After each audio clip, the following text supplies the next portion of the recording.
Olá, senhores, olá, senhoritas, muito bem-vindos, muito bem-vindas a mais uma videoaula aqui no canal. Dessa vez, uma aula de filosofia, iniciando propriamente os nossos estudos sobre o idealismo. Se vocês estão acompanhando a todas as aulas, nós já fizemos uma aula introdutória ao idealismo.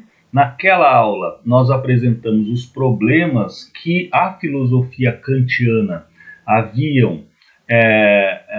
havia deixado de responder, é evidente, segundo a ótica dos idealistas, e nessa aula específica nós falaremos sobre o Fichte, Johann Gottlieb Fichte, um filósofo muito famoso em sua época, um filósofo que atingiu uma popularidade muito grande em sua época, ainda em vida, portanto, e que para nós, infelizmente, não tem, né, para nós, leitores e estudantes de língua portuguesa, ele não tem um certo reconhecimento, não há um estudo que não acadêmico, porém, que dentro da história da filosofia tem a sua importância, certo? Então, levando esses dois aspectos em consideração, ou seja, levando em consideração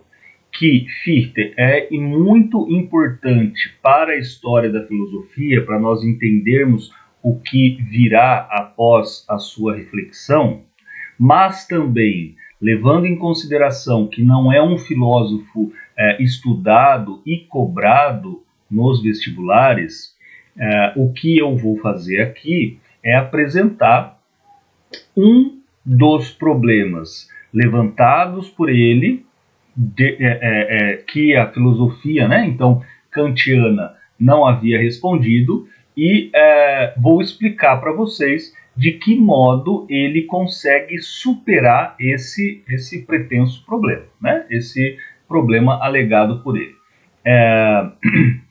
É importante que nós tenhamos isso em mente, principalmente para que nós consigamos entender ainda melhor de que modo que a ética kantiana ela se dá, né? Então, se ficou claro o que eu estou querendo dizer, ainda que Fichte não seja um filósofo cobrado em vestibular, né, pelo menos aí de 15 anos que eu estou na labuta, né, eu nunca vi uma questão sobre ele específica nos vestibulares.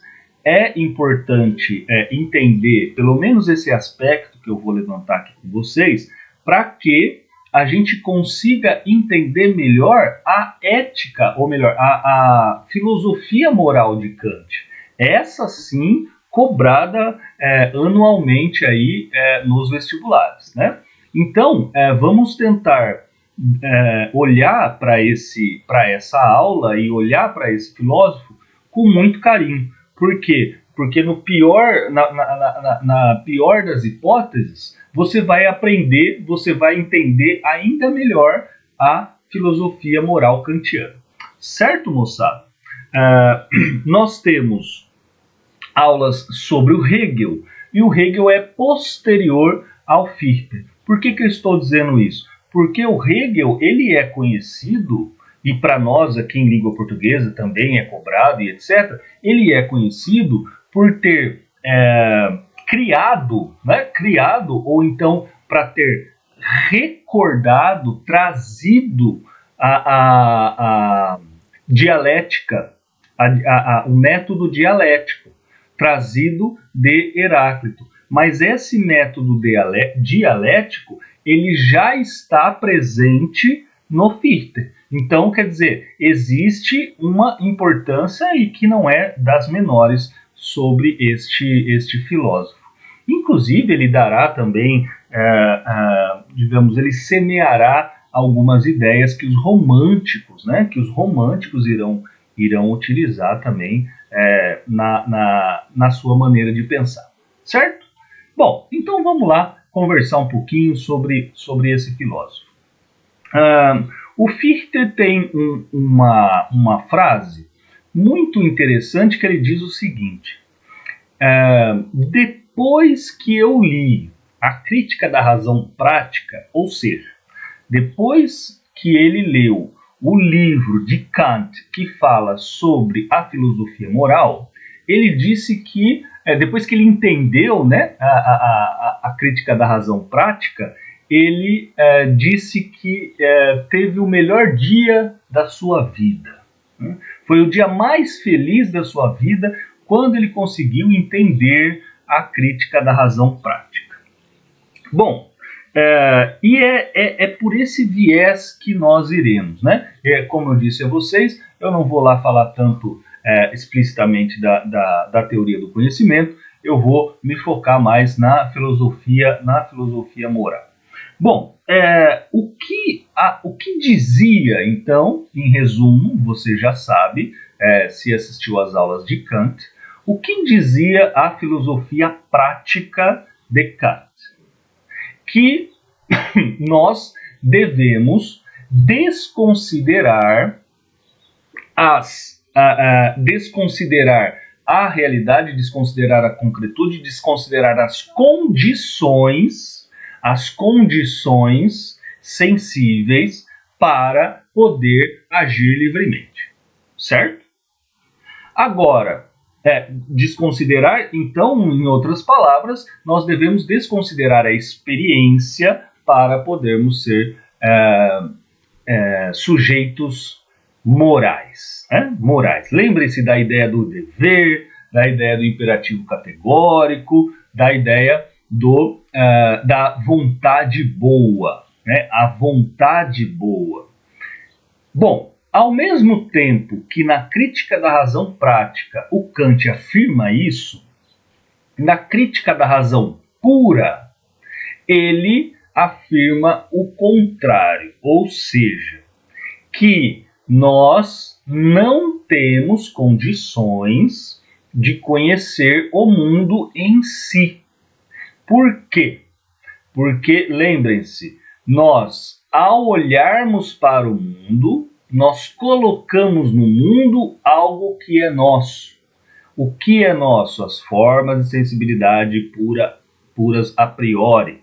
Em outras palavras, nós abrimos os nossos olhos, a hora que nós fazemos isso, o mundo que nós enxergamos é um mundo já subjetivo, né?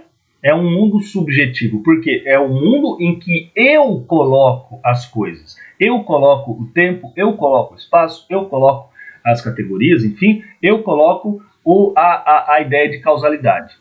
Então, quer dizer, de um lado, para a questão epistemológica do Kant, eu preciso da experiência, por isso que é uma crítica à razão pura, quer dizer, uma razão que não se vale dos dados sensíveis, é uma razão que gira nela própria, por isso que eu não posso chegar a estudar a ideia de Deus, afinal de contas a ideia de Deus, ou melhor, Deus, se existe, ele não... Deus, se existe, ele não se presta ao conhecimento. Por quê? Porque ele não é captável, coloquemos assim, né? Ele não é apreensível sensivelmente. E, por outro lado, o sujeito moral é aquele que deve desconsiderar o mundo, né? Desconsiderar as condições. Ele deve sempre agir de acordo com o dever, independente das condições. Então, como foi falado lá na aula introdutória sobre o idealismo, isso, os idealistas, eles não veem essa dicotomia, né? Essa dicotomia como absolutamente problemática, como sujeito de um lado e de outro lado o mundo. Ou seja, né, falamos em sujeito, nós estamos falando em objeto. Mas para ficar claro aqui para nós, de um lado, então, tem o sujeito que conhece um objeto, ou que conhece um mundo. Só que esse mundo, ele já não é um mundo, digamos, em si, né? Não é um mundo numênico, como o Kant dirá. Então há um abismo aí entre sujeito de um lado e objeto do outro. Essa ligação entre sujeito e objeto, ela não se dá propriamente, né? Essa ligação epistemológica, ela não se realiza com Kant. E por que não se realiza? Porque esse objeto não é o objeto nele mesmo. É um objeto subjetivado. De novo, moçada, por que é um objeto subjetivado? Porque eu olho para o objeto, ou seja, eu olho para o mundo, eu olho para aquilo que está fora da minha consciência e eu vejo o mundo propriamente a partir daquilo que eu coloquei no mundo. Por isso que é um mundo subjetivado, certo? Bom, a ideia, o problema a ser resolvido então por Fichte será qual? Unir essas duas coisas, né? Fazer com que sujeito e objeto coincidam-se, ou seja, fazer com que objeto e sujeito tenham a mesma origem. Bom, para que a gente, nossa, quanta pretensão, para que Fichte faça isso, ele vai partir de um princípio originário. Eu sei que princípio já significa algo originário, mas é para dar mesmo essa sensação de algo que é criado antes de qualquer outra coisa, né? Então, é um princípio originário genético, radicular, isso mesmo, para ficar tudo junto e para vocês terem mesmo a ideia do peso do que eu estou querendo dizer, né? Então, existe um princípio do qual tudo se deriva. Tudo é derivado, certo? Esse princípio, digamos, esse pressuposto inicial para o Fichte eu coloquei aqui 1, 2 e 3. Esse 1, 2 e 3 são os 3 momentos de construção da sua reflexão, certo? O primeiro, então, momento é esse aqui, né? Esse princípio original é esse aqui. Um eu, vamos colocar, né? O eu que põe a si mesmo. Moçada, o que é, dentro da linguagem da filosofia, o que é pôr-se a si mesmo? É autogerar-se, autoconstruir-se. Ou seja, é algo ingerado, incausado. É algo que cria a si mesmo, certo? Eu estou colocando a expressão põe a si mesmo porque é a terminologia mais correta, certo? Mas veja lá. Então, o primeiro diz o seguinte: eu que põe a si mesmo. Então, o princípio originário é esse. Existe um eu, ele chama de eu, tá? Existe, então, ou egoidade, né? Egoidade, ele vai chamar de Ichkeit. Egoidade. Existe um eu que se estabelece. Pum. Eu. Só eu, tá? Só eu. Não é o eu penso cartesiano, não é o eu penso kantiano, porque esse eu penso kantiano, ele já é um princípio derivado. Eu não vou falar sobre isso, eu prometi a mim mesmo que eu vou tentar expor da maneira mais simples, sem baratear, mas também da maneira mais simples a sua filosofia. Então, vou tentar me manter na linha, certo? Vou tentar me manter na linha. Então, esse eu é um eu que põe a si mesmo. Pá! Né? Eu aqui. Certo? Mano, se esse eu é capaz de pôr-se a si mesmo, se esse eu ele é capaz de construir a si mesmo, de se estabelecer sem ser causado por absolutamente nada, vocês devem convir comigo que ele é absolutamente livre. Evidente, lógico, né? Por quê? Porque se ele fosse causado por alguma coisa, aí ele não seria livre, certo? Por quê? Porque ele seria dependente de algo. Agora, esse eu não é dependente de nada. Ele próprio se cria, ele próprio se estabelece, certo? Então, esse eu, num primeiro momento, chamado aqui de tese, né? De afirmação, eu vou usar afirmação, mano, não tem jeito, não consigo usar tese. Esse momento de afirmação, o eu que se põe, esse eu, ele é livre, absolutamente livre. Bom, só que vejamos, gente, vejamos. De onde, como eu sou capaz de saber que eu sou livre? Olha só que puta pergunta. Para que eu seja livre, é preciso que eu tenha, ao mesmo tempo, a ideia do quê?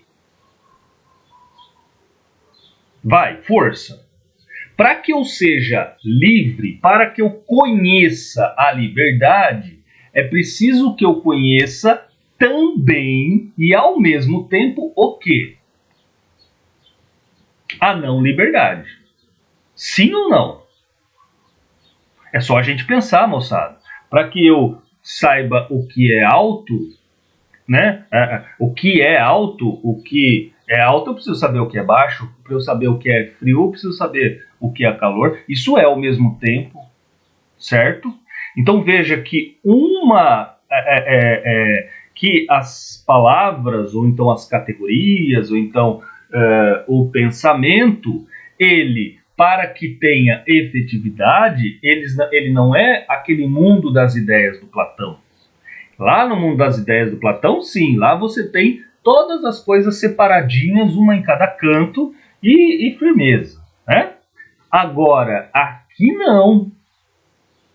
Aqui, a partir do idealismo, a formulação dessas ideias, dessas categorias, elas são orgânicas, né? Então, elas são orgânicas, eu quero dizer, elas são um processo que é chamado de movimento dialético, né? Movimento dialético. Então veja, para que o eu se veja enquanto livre, para que o eu seja efetivamente, ele, eu, estabelece um não eu, ou seja, a sua negação.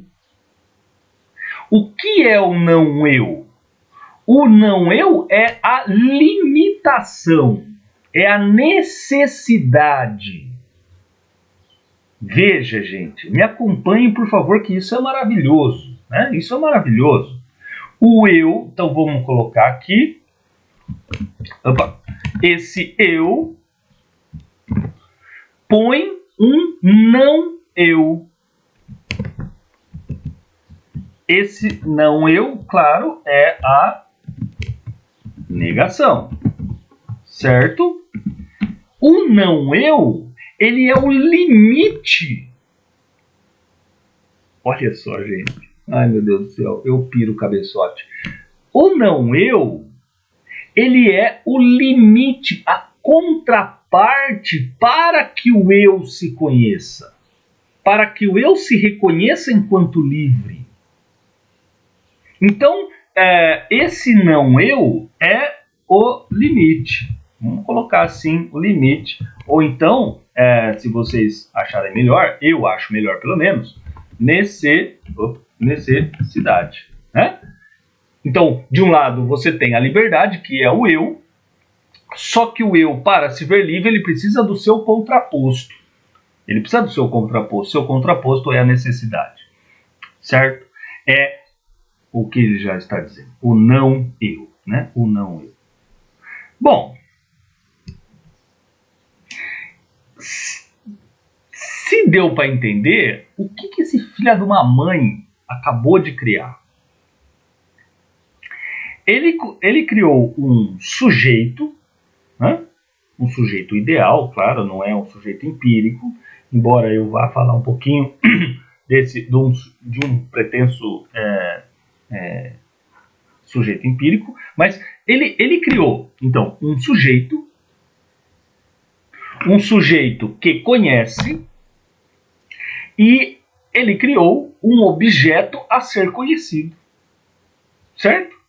Por quê? Porque o não eu, ele vem do mesmo lugar que o eu, ele tem a mesma origem, ou seja, não é mais aquela separação kantiana, ambos têm a mesma origem, que é do eu, né? O eu põe a si próprio e o eu põe o não eu. Então, você tem um sujeito que conhece, um sujeito do conhecimento, e você tem um objeto do conhecimento. Qual que é a novidade aí? A novidade é que ambos vêm do mesmo lugar. Portanto, o não eu pode ser conhecido pelo eu. Portanto, o sujeito pode conhecer o objeto na sua integralidade, coloquemos assim. Por quê? Porque lá no Kant você não tinha, né? No Kant você tinha o sujeito, e o objeto que o sujeito conhece já é um objeto subjetivado, lembra que eu falei para vocês? Né? Já é um objeto em que foram postas coisas lá no objeto. Aqui não. Aqui não. Então, o objeto em si kantiano, a coisa em si kantiana, você não conhece. Aqui não. Aqui não. O não eu, ele vem do mesmo lugar. Então, o não eu pode ser conhecido na sua plenitude pelo eu. Na sua plenitude pelo eu. Bom, o terceiro momento, né? O que é o terceiro momento? O terceiro momento é o momento de síntese. É o momento, então, de juntar o primeiro com o segundo momento. De juntar a ideia do eu e juntar a ideia, de pegar a ideia de eu e somar a ideia de não eu. Coloquei aqui, ó, superação do não eu pelo eu. Porque só assim é que o não eu será praticamente livre. Aqui, velho, primeiro e segundo momento, nós estamos aonde? Nós estamos na formalidade. Nós estamos no pensamento pelo pensamento, no pensamento puro. Gente, reflexão pura. Falei para vocês, ó, existe um eu que se põe, dei as justificativas para isso, dei o porquê deve haver uma contraparte de não liberdade, de necessidade, de dependência. Só que tudo aí nós estamos no plano lógico. No plano lógico formal. O terceiro momento é o realmente importante. Porque o terceiro momento não é meramente não é meramente reflexões metafísicas e, né, mundo das ideias. Não. O terceiro momento é a prática, é a ação. Por isso que Fichte dirá que o eu é, antes de existência, ele é ação. Vou ficar por aqui. Eu tô me controlando, gente, para não, né, para não fazer 5 aulas de Fichte, né? Tô me controlando. Então, respira fundo e vamos lá. Então, superação do não eu pelo eu, o que é isso daí? Aí a gente vê na prática. Ou seja,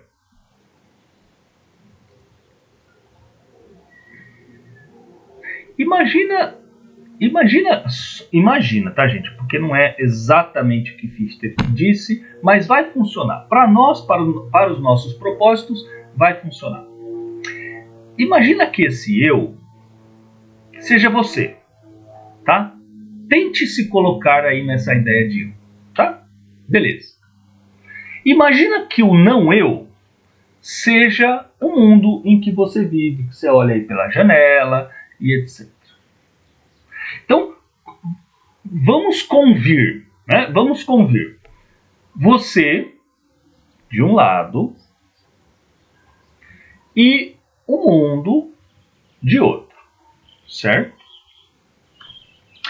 Você pode dizer o seguinte, você pode afirmar o seguinte: eu quero ser médico, eu quero ser fisioterapeuta, eu quero ser filósofo, eu quero ser artista.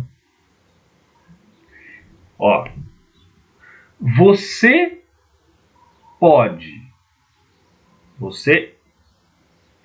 tem o poder para querer ser quem quiser, certo? Ótimo. A sua liberdade está aí. Só que veja, é uma liberdade formal. Por que formal? Porque ela não está ainda posta em prática. Ela não tem ainda conteúdo, certo? Ela é apenas formal. Então você fala, eu quero ser isso, eu quero ser aquilo, eu quero ser aquele outro. Ótimo. Digamos assim, no plano do pensamento, você pode querer ser quem quiser. Certo? Agora, quando você diz, eu quero ser médico, você encontra uma barreira. Você encontra um limite. Aliás, você não encontra um, você encontra vários, né? Mas todos esses limites, eles são estabelecidos, eles têm em comum o não eu. Ou seja, o mundo. Então, você agora, gente, vocês estão assistindo essa aula, encarnem esse exemplo, por favor. Aí você vai lá e fala assim, eu quero ser médico, firmeza. Aí o mundo,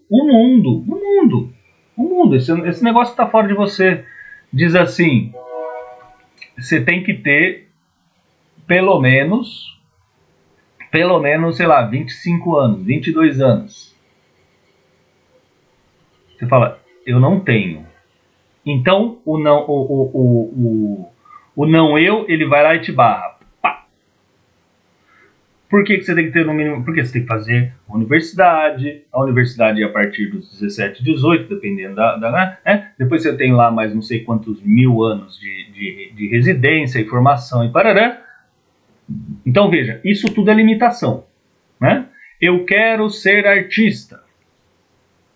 Aí vem o mundo e fala, olha, talvez você não possa, por causa disso, daquele outro.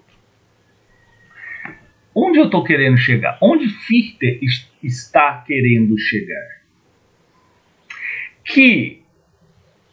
Só que, então, né, antes disso, o mundo, ele é um limite, certo? Ele é a barreira, ele é um entrave.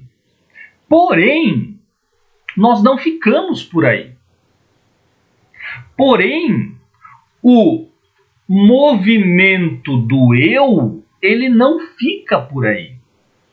A tendência do eu é superar o não eu. Certo? Ou seja, você diz, quero ser médico. Aí vem lá o mundo e diz, você não pode ser médico, porque você tem que ter 25 anos. Só que nós não aceitamos a isso de modo resignado. Nós não nos conformamos a isso. Né? O eu não se conforma O eu, gente, ele não se conforma à realidade. Certo? O eu não é informado, manja, colocado numa forma. O eu não é informado pela realidade. O eu não se assenta dentro do não eu, do mundo da realidade. Ele tem como característica superar a realidade. E ao superar a realidade, ele mostra a sua liberdade. Velho, puta que eu pariu, é maravilhoso. Né? É maravilhoso. Veja, você mostra ser livre na medida em que você supera, e na medida em que você supera o não eu, na medida em que você supera os limites, na medida em que você supera as necessidades. Um último exemplo, gente, de mais 1 trilhão que vocês possam pensar. Você gosta muito de um autor, de um filósofo, de um, sei lá quem, né? Só que o cara é alemão. No primeiro momento você diz, eu vou conhecer o alemão, eu vou ler em alemão, eu vou falar alemão, certo? Você poderia falar outros idiomas. É só para esse exemplo aqui, certo? Eu vou ler em alemão. Eu vou falar alemão. Esse é o eu pondo-se assim. Aí você olha para o mundo. Você fala, mano do céu. Esse bagulho aqui é louco, hein? Essas declinações aqui, essas palavras, essas pronúncias aqui. Aí você pega um livro, o livro, né, primeira linha, você vai ler, você fala, não entendi. 10 palavras, 11 você não sabe. Aí você vai tentar de novo. Moçada, isso é a resistência. Esse é o mundo. Esse é o mundo que oferece a cada um de nós a resistência. Certo? Vou falar alemão. Aí vem o mundo e dá um tapa na sua cara. Só que nós, ou melhor, né? Só que nós, no nosso exemplo, né? Na linguagem fichtiana, só que o eu, né? Só que o nós, só que esse eu, ele tende à liberdade, ele tende à infinitude. Por isso também que ele vai falar sobre Deus e tal, né? Vai chegar no final da sua filosofia, esse eu aí, ele se identificará à divindade, Deus, enfim. Mas veja, então, só que esse tapa na cara não é motivo para limitar a nossa necessidade, para limitar a nossa sede de saber. Então o que eu vou fazer? Eu vou tomar tomar esses limites, essas barreiras, como trampolim. Desculpa o clichê, né? Você tem lá um ditado popular: use as barreiras como trampolim. E desculpa, mas é justamente isso. As barreiras, elas não servem para parar, e elas não param o eu. Por que elas não param? Porque o mundo continua, né? Bom, elas não param o eu. Então você vai... filha da mãe, né? Se você tiver muito sangue nos olhos, você fala, seu filho da puta, eu vou aprender essa bosta aqui, né? Eu vou entender essa merda desse idioma. Eu não vou deixar passar. E aí, essas barreiras, elas vão se dissolvendo. Outras vão nascendo. Primeiro você começou a ler gibizinho. Primeiro você começou a ler sinopse de filme, filmes, sinopses, né? No alemão lá de filmes. Aí o bagulho vai crescendo, as barreiras umas vão diminuindo, outras vão aumentando, até o momento que você está lendo Fichte em alemão, Kant em alemão, Hegel em alemão, Nietzsche em alemão. E você está lendo tudo, né? Até um momento que é esse um momento que representa a superação. Superação do não eu pelo eu. Não é maravilhoso, velho? Não é maravilhoso? Aí você tá livre. Quer dizer, aí vem o Nietzsche, você consegue ler Nietzsche em alemão. Apareceu lá para você fala, não. Aí vem uma outra barreira, aí vem a poesia. Aí você vai querer ler o Fausto do Goethe em alemão. Eu não sei se eu vou conseguir isso nessa vida. Espero que sim. Mas, né? Ou então as poesias do próprio Nietzsche em alemão. Aí você fala, mano, eu achava que eu tava bom, mas isso aqui eu não sei se eu vou conseguir. É mais uma barreira. E aí, né? É a infinitude na finitude. Por que é a infinitude? Porque é essa tendência inesgotável de superar o limite. Afinal de contas, o eu é livre. E ele vai fazer questão de afirmar a sua liberdade em todas as ocasiões. Porém, por que é uma infinitude na finitude? Porém, não há tempo necessário, suficiente para que nós possamos realizar toda a nossa liberdade. Então, tá bom. Se você começar hoje a estudar alemão, não sei, daqui 5 anos talvez você esteja lendo bem. Daqui 10 anos talvez você esteja lendo bem. Só que você não tem só o alemão, né? Você tem o latim, você tem o grego, você tem o aramaico, você tem o demótico. Você tem trocentos mil idiomas. Então essa é a finitude. Essa é a finitude. Né? Essa é a finitude. A gente vai acabar antes de realizar todas as nossas potencialidades. Não. Esquece a palavra potencialidade, por favor. Porque o Fichte não vai usar essa palavrinha. Tá? Essa vai ser por Hegel. Então, né? A gente vai atualizar o que a gente puder atualizar. Né? Nós iremos, vamos falar melhor, né? Nós iremos superar as barreiras que nós pudermos superar. Tudo bem, gente? Tudo em ordem? Maravilhosa, gente. Sensacional esse cara. Certo? Então, se vocês entenderam, tudo fica no plano da subjetividade. Tudo fica no plano da subjetividade. É o eu que se põe, é um eu que, para que ele se identifique quanto livre, ele precisa criar um outro, um ser contrário a ele cria esse mundo, ou seja, ele cria um mundo, o não eu, o mundo da necessidade, e para afirmar a sua liberdade é necessário que ele trave contato ininterrupto, interminável, infinito com este não eu.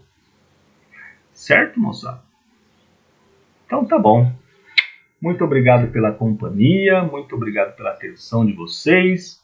Espero que tenha ficado claro. Tenho plena convicção da dificuldade que é esse tipo de pensamento, mas vocês são muito inteligentes, vocês conseguem entender, e se faltou alguma coisinha, das duas uma, ou vocês me perguntem, ou vocês superem o não eu, certo?